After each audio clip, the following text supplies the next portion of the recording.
आज हम आपको एक ऐसी सच्ची घटना से रूबरू कराने जा रहा हूं जिसको सुनकर आपके रोंगटे खड़े हो जाएंगे। कल रात एक ऐसा वाकया हुआ जिसने मेरी जिंदगी के कई पहलुओं को छू लिया। करीब 7 बजे होंगे, शाम को मोबाइल बजा, उठाया तो उधर रोने की आवाज़ आने लगी। मैंने शांत कराया और पूछा कि भाभी जी आखिर क्या हुआ है। उधर से आवाज़ आई, आप कहाँ हैं और कितनी देर में आ सकते हैं। मैंने कहा आप परेशानी बताइए। और भाई साहब कहाँ हैं, माता जी किधर हैं, आखिर क्या हुआ है। लेकिन उधर से केवल एक ही रट आ रही थी कि आप आ जाइए। मैंने आश्वासन दिया कि कम से कम 1 घंटा पहुंचने में लगेगा। जैसे तैसे पूरी घबराहट में पहुंचा तो देखा भाई साहब यानी हमारे मित्र जो जज हैं सामने बैठे हुए हैं। भाभी जी रोना चीखना कर रही हैं। 12 साल का बेटा भी है, परेशान है। 9 साल की बेटी भी कुछ नहीं कह पा रही है। मैंने भाई साहब से पूछा कि आखिर क्या बात है। भाई साहब कोई जवाब नहीं दे रहे थे। फिर भाभी जी ने कहा कि देखिए, तलाक के पेपर एक कोर्ट से तैयार करा लाए हैं, मुझे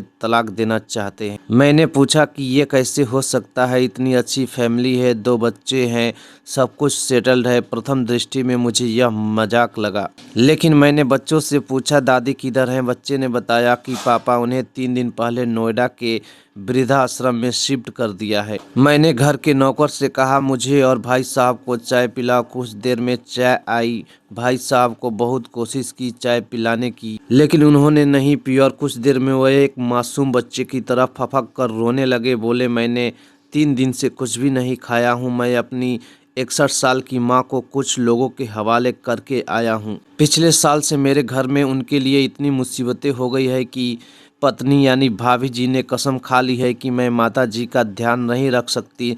न तो उनसे बात करती थी, न ही मेरे बच्चे बात करते थे। रोज कोर्ट से आने के बाद माँ खूब रोती थी। नौकर भी अपनी मनमानी से व्यवहार करते थे। माँ ने 10 दिन पहले बोल दिया बेटा तो मुझे ओल्ड एज होम में शिफ्ट कर दे। मैंने बहुत कोशिश की कि पूरी फैमिली को समझाने की, लेकिन किसी ने माँ से सीधे मुंह बात नहीं की। जब मैं 2 साल का था तब पापा की मृत्यु हो गई थी और दूसरों को घरों में काम करके मुझे माँ ने पढ़ाया था, इस काबिल बनाया कि आज मैं जज हूँ। लोग बताते हैं कि माँ कभी दूसरों के घरों में काम करते वक्त भी मुझे अकेला नहीं छोड़ती थी। उस माँ को आज मैं ओल्ड एज होम में शिफ्ट करके आया हूँ। पिछले 3 दिन से मैं अपनी माँ के एक एक दुख को याद करके तड़प रहा हूँ जो उसने केवल मेरे लिए उठाए थे। मुझे आज भी याद है जब मैं 10th के परीक्षा में अपियर होने वाला था, माँ मेरे साथ रात भर बैठी रहती थी। एक बार माँ को बहुत फीवर हुआ, मैं तभी स्कूल से आया था, उसका शरीर गर्म से तप रहा था। मैंने कहा माँ तुझे फीवर है। हंसते हुए बोली अभी खाना बना रही हूँ ना, इसीलिए मेरा शरीर गर्म है। लोगों से उधार मांगकर मुझे दिल्ली विश्वविद्यालय से LLB तक पढ़ाया। मुझे ट्यूशन तक नहीं पढ़ने देती थी कि कहीं मेरा टाइम खराब न हो जाए। कहते कहते रोने लगे और बोले जब ऐसी माँ को हम नहीं हो सके तो हम अपने बीबी और बच्चे को क्या होंगे। हम जिनके शरीर के टुकड़े हैं आज हम उनको ऐसे लोगों के हवाले करके आए हैं जो उनकी आदत और उनकी बीमारी के बारे में कुछ नहीं जानते हैं। जब मैं एक ऐसी माँ के लिए कुछ नहीं कर सकता तो मैं किसी और के लिए भला क्या कर सकता हूँ। आज़ादी अगर इतनी प्यारी है और माँ इतनी बोझ लग रही है तो मैं पूरी आज़ादी देना चाहता हूँ। जब मैं बिना बाप के पल गया तो ये बच्चे भी पल जाएंगे, इसलिए मैं तलाक देना चाहता हूँ। सारी प्रॉपर्टी इन लोगों के हवाले करके मैं उस ओल्ड एज होम में रहूँगा। कम से कम मैं माँ के साथ तो रह सकूँगा, और अगर इतना सब कुछ करके माँ आश्रम में रहने के लिए मजबूर है तो एक दिन मुझे भी आखिर जाना ही पड़ेगा। माँ के साथ रहते रहते आदत भी हो जाएगी। माँ की तरह तकलीफ तो नहीं होगी।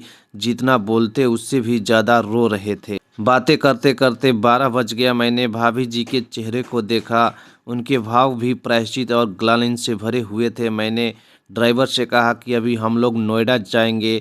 भाभी जी और बच्चे हम सारे लोग नोएडा पहुँचे। बहुत ज़्यादा रिक्वेस्ट करने पर गेट खुला। भाई साहब ने उस गेट कीपर के पैर पकड़ लिए, बोले मेरी माँ कहाँ है, मैं उसको लेने आया हूँ। चौकीदार ने कहा कि क्या करते हो साहब। भाई साहब ने बताया कि मैं जज हूँ।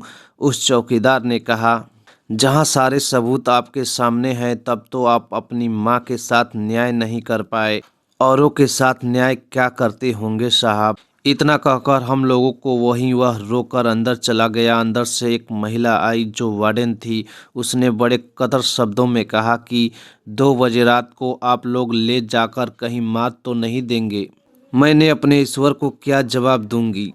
मैंने सिस्टर से कहा, आप विश्वास करिए, लोग बहुत बड़े पश्चाताप में जी रहे हैं। अंत में किसी तरह उनके कमरे में ले गई। कमरे में जो दृश्य था उसको कहने की स्थिति में मैं अभी नहीं हूँ।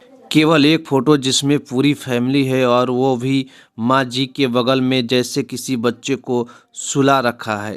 मुझे देखी तो उनको लगा कि बात न खुल जाए, लेकिन जब मैंने कहा हम लोग आपको लेने आए हैं तो पूरी फैमिली एक दूसरे को पकड़कर रोने लगी। आसपास के कमरों में और भी बुजुर्ग थे। सब लोग जगकर बाहर तक आ गए।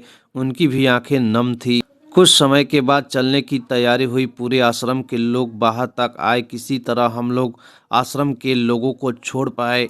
सब लोग इस आशा से देख रहे थे कि शायद उनको भी कोई लेने आए। रास्ते भर बच्चों और भाभी जी तो शांत रहे, लेकिन भाई साहब और माता जी एक दूसरे की भावनाओं को अपने पुराने रिश्ते पर बिठा रहे थे। घर आते आते करीब 3:45 हो गया।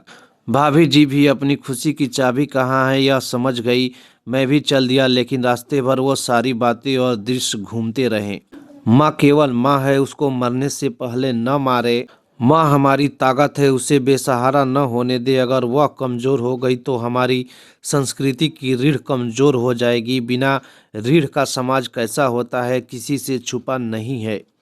अगर आपकी परिचित परिवार में ऐसी कोई समस्या है तो उसको यह जरूर पढ़ाए, बात को प्रभावी ढंग से समझाए, कुछ भी करे, लेकिन हमारी जननी को बेसहारा बेघर न होने दे। अगर माँ की आंख से आंसू गिर गए तो यह कर्ज कई जन्मों तक रहेगा। यकीन मानना, सब होगा, तुम्हारे पास कुछ सुकून नहीं होगा। सुकून सिर्फ माँ के आंचल में होता है। उस आंचल को बिखरने मत देना। दोस्तों, आपसे एक रिक्वेस्ट है कि इस वीडियो को अपने परिवार में ज़रूर शेयर करें और आप उन लोगों से ज़रूर बोलें कि इस वीडियो को अंत तक ज़रूर देखना।